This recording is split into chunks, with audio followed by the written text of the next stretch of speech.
একদম ভরপুর তালের সিজন। তালের মিষ্টি গন্ধে মোমো করছে। আমি তালের রস দিয়ে ক্ষীর বানাবো, আমার মেয়ের খুব পছন্দ। আর বানাবো তালের বড়া আর মালপোয়া।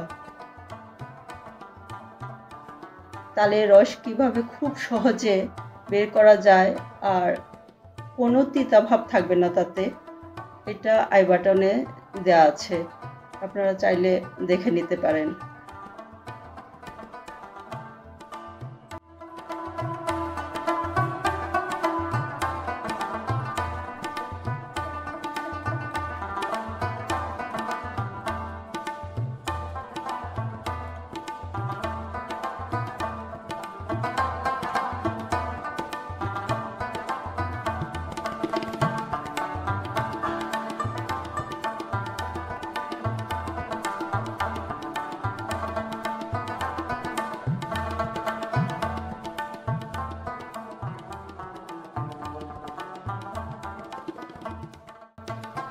এবার আমি তালটাকে এই পাত্রে বেশি পরিমাণ জল দিয়ে বেশ কিছুক্ষণের জন্য ভিজিয়ে রাখবো, মিনিমাম 2 ঘন্টা তো রাখতেই হবে।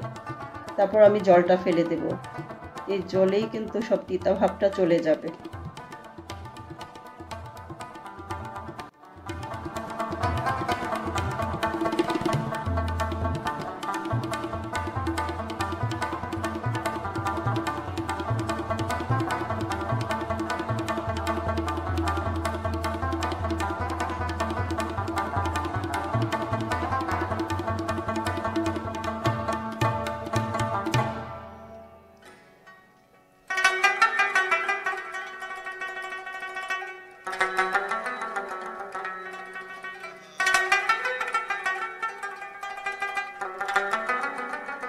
এরপর আবার এই জলটাকে ফেলে দিয়ে নতুন করে জল দিয়ে তালটাকে চেপে চেপে রস বের করতে হবে। এরপর একটা সাদা পাতলা কাপড়ে তালটাকে নিয়ে একটা উঁচু কিছুতে ঝুলিয়ে দিতে হবে, যে বাড়তি জলটা দেওয়া আছে সেটা যেন পুরোপুরি বের হয়ে যায়। দেখেন জলটা পড়ে যাচ্ছে।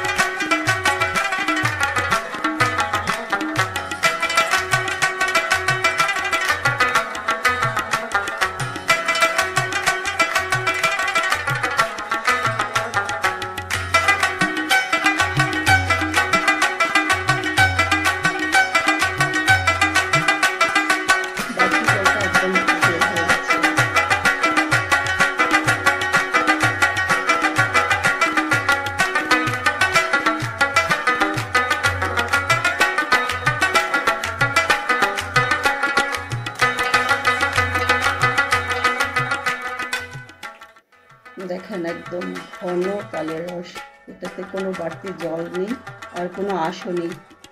এবারে এই রসটাকে একটা বাটিতে সংগ্রহ করে আপনাদের মনের মতো পিঠা বানাতে পারবেন।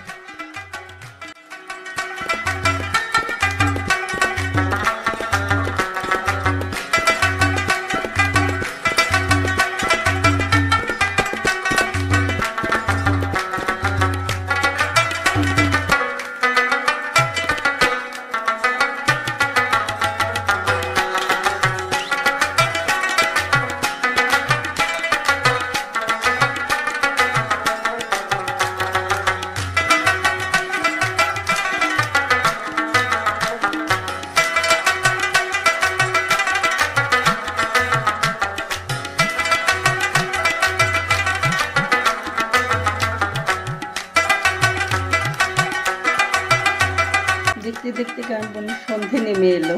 চলেন সন্ধেটা দিয়ে তারপর পিঠা বানাতে বসি।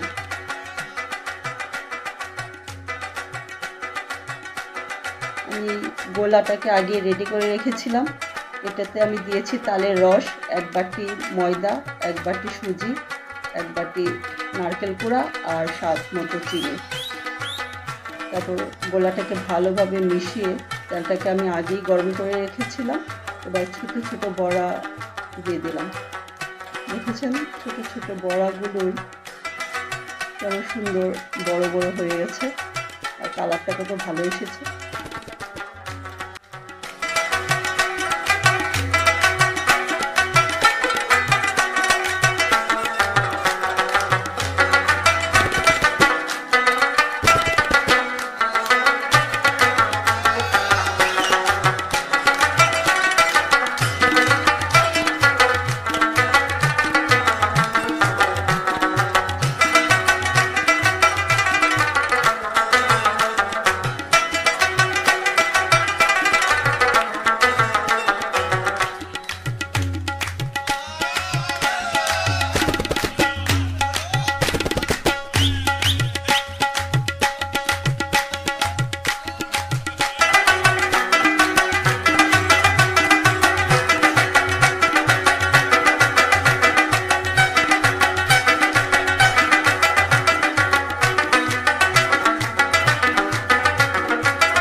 দেখেছেন বড়াটা কত চমৎকার হয়েছে, উপরে একদম মচমচে আর ভিতরে সফট একদম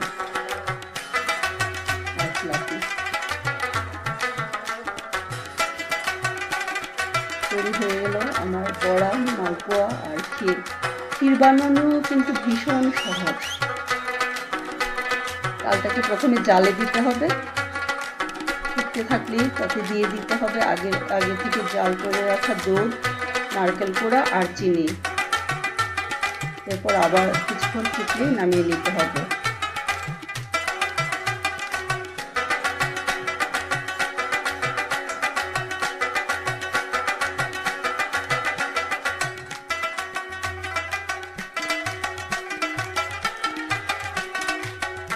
চলুন এবার গরম গরম পরিবেশন করা যায়।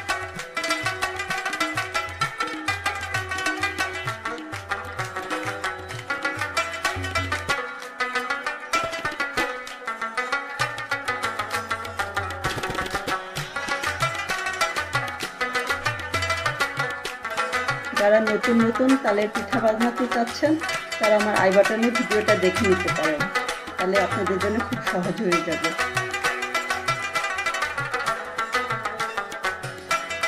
অনেকেই বলেন তালের রস নাকি তিতা হয়, এভাবে একবার ট্রাই করে দেখেন, এতে কোনো তিতা ভাব থাকবে না।